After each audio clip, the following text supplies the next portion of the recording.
asalaamu calaykum macluumaad ku saabsan marinbiyoodada adduunka ugu muhiimsan iyo magacyadooda. waxaa jira kanaalo ama marinbiyoodyo kuwa dabiici ah iyo kuwa bini aadamku jeexay si ay qaaraduhu isugu gudbaan. macluumaadkan waxay kaa saacidayaan inaad ogaato halbowlayaasha dhaqdhaqaaqa caalamka iyo halka inta badan maraakiibtu maraan.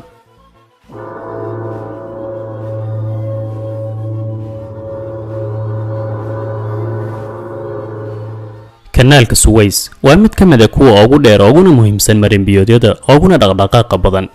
wuxuu dhex maraa waddanka Masar, dhererkiisu waa 193 kiiloomitir, wuxuuna isku xiraa badda Cas iyo badda Cad ee dhexe ama Mediterranean Sea.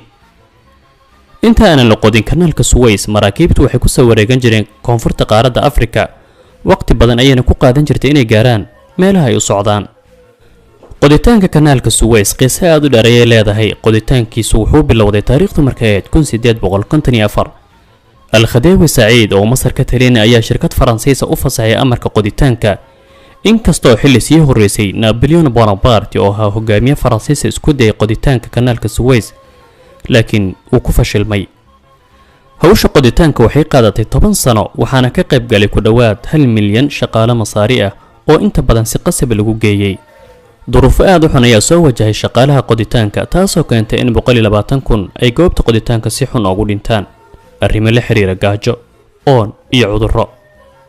kadib 10 sano oo ah qoditaanka masaafo dhan 193 kiiloomitir ayaa la isku daray labada bad, waxaana si rasmi ah loo furay kanaalka Suez taariikhdu markay ahayd 1869 kadib xaflad aad u weyn oo wadamo badan ka soo qayb galeen.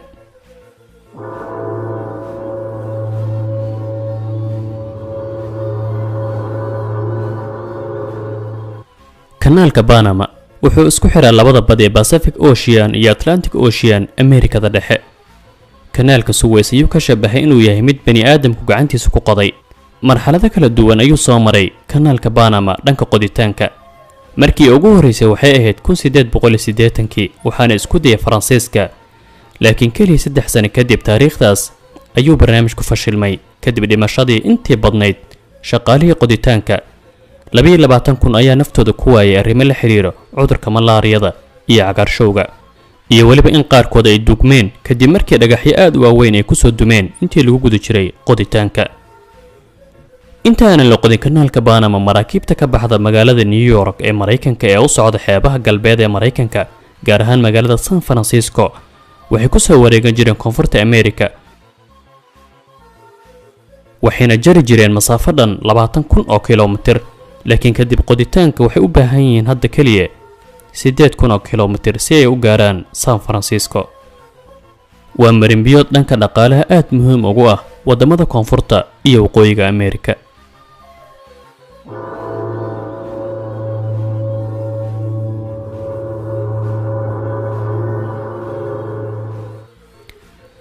marinbiyoodka Hormuz waa mid ka mid ah kuwa ugu muhiimsan marinbiyoodada caalamka, wuxuuna ku yaalaa mantiqada Khaliijka, wuxuuna isku xiraa biyaha badda Carbeed, Tanbadweynta Hindiya iyo kuwa Khaliijka. waa marinka kaliya dhanka badda ay leeyihiin wadamada Ciraaq, Kuwait, Bahrain, Qatar, Imaaraadka Carabta. dhinaca waqooyiga Iiraan ayaa ka saaran, dhanka koonfurtana wadamada Carbeed aan soo sheegnay. balliciisu waa 35 ilaa 50 kiiloomitir. maalin walba waxaa mara tobaneeyo maraakiib aad u waaweyn oo wado sheexnado shidaal ah. هذا هو مضيق هرمز، المنفذ البحري والملاحي الذي يمر منه أكثر من ثلث النفط العالمي، وهو بؤرة لصراع سياسي إقليمي ودولي. وهذه أبعد نقطة يمكن أن تصل إليها عدسات الصحافة. سكاي نيوز عربية حسب السلطات العمانية هي أول قناة تصل إلى هنا، بين مياه الخليج من جهة ومياه بحر عمان وبحر العرب والمحيط الهندي من جهة أخرى. يعتبر من أهم الممرات المائية والحيوية في العالم، وبما يمثله من أهمية استراتيجية واقتصادية للعالم كله، كونه ممر للنفط. حسب ما يقال 40% من نفط العالم يمر من خلال هذا المضيق. يقع في المضيق عدد من الجزر الصغيرة غير المأهولة، أكبرها جزر قشم ولارك وهرمز، وتشرف إيران على المضيق من جهة الشمال، بينما تشرف عليه من جهة الجنوب سلطنة عمان. تعبر مضيق هرمز 20 إلى 30 ناقلة نفط يومياً بمعدل ناقلة نفط كل 6 دقائق، محملة بأكثر من 15 مليون برميل نفط يومياً. يعتبر المضيق في نظر القانون الدولي جزءاً من أعالي البحار، ولكل السفن الحق والحرية في المرور فيه ما دام لا يضر بسلامة الدول الساحلية أو يمس نظامها أو أمنها. تغطية كاملة، لا يوجد ما يعكر صفو الأمن في هذه المنطقة. انسياب حركة السفن بشكل طبيعي، سواء كانت السفن السياحية أو السفن التجارية القادمة إلى هذه المحافظة. السفن تمر آمنة في حركة ملاحية سلسة عبر المضيق رغم التوتر الجيوسياسي الذي يدور، والمتمثل على الأخص في التهديدات الإيرانية بإغلاق المضيق. مضيق هرمز المكان الذي يتعايش فيه النفط مع السياسة، يعيش في صمت وعزلة جباله بعيداً وقريباً من العالم، من صخب السياسة وتلوناتها، دون أن يلقي بالاً على ما يبدو بالأطماع والمصالح التي تتربص به. رفيع الطالعي، سكاي نيوز عربية، مضيق هرمز، سلطنة عمان. boqolkiiba 40 shidaalka dhanka badda mare ee adduunka oo dhan wuxuu maraa marinbiyoodka Hormuz, taasoo ku tusinaysa muhiimadda kanaalkaas. wadamada khaliijka markii laga reebo Sacuudiga iyo saltanada Cumaan, wuxuu u yahay Hormuz sanbab laga neefsado iyo halbowle dhaqaale. waxa ugu xun oo ay ka baqayaan wadamadaasna waa in halkaas dagaal ka dhaco, taasoo keeni karta in Hormuz la xiro, taasoo ka dhigan in wadamadaas ay galaan xaalad aad u adag.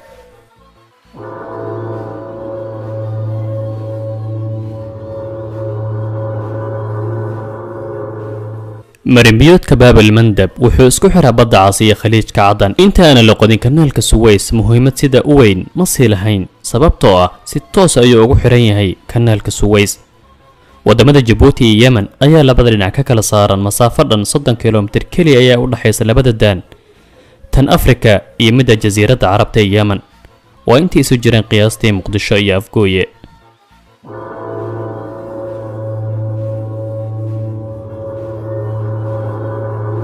marinbiyoodka Jabal al-Tariq wuxuu dhacaa dhexda jasiirad wakaha Iberia, Spain iyo Portugal ayaa dhanka Yurub ka saaran, halka dhanka waqooyiga Afrika ay ka saarantahay wadanka Maghrib ama Morocco. wuxuu isku xiraa biyaha badda dhexe iyo kuwa Atlantic Ocean al-Muhiit al-Atlanti.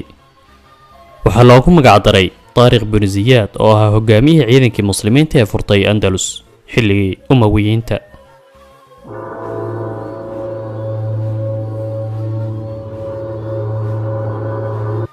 marinbiyoodka Bosfor Turkiga gaar ahaan magaalada Istanbul ayuu Yurub iyo Aasiya u kala qaybiyaa.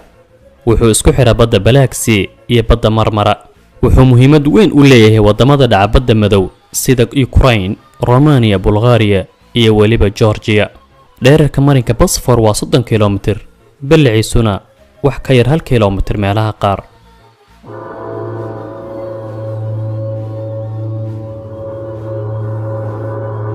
kanaalka Hayl Jarmalka sida kanaalka Suways iyo Panama ayuu bini aadamku gacantiisa ku qoday. Jarmalka ayuu ku xiraa badda Baltic ama Baltic Sea. markii hore waxaa loo yaqaanay Kaiser Wilhelm Canal. wuxuu maraa sidaan soo sheegnayba wadanka Jarmalka, wuxuuna isku xiraa labada bad ee North Sea ama badda waqooyi iyo Baltic Sea, Baxrul Baltic. wadamada ku gadaaman baddaas ayuu muhiimad aad u weyn u leeyahay oo aadna u isticmaala gaar ahaan wadamada Sweden, Finland, Estonia, Lithuania, Poland iyo weliba Jarmalka qoday. waxaa la bilaabay jeexidda kanaalkan taariikhdu markay ahayd 1887, waxaana la dhameeyay 1895. sanadkii waxaa maray kanaalkan maraakiib gaaraysa qiyaastii 43,000 oo markab.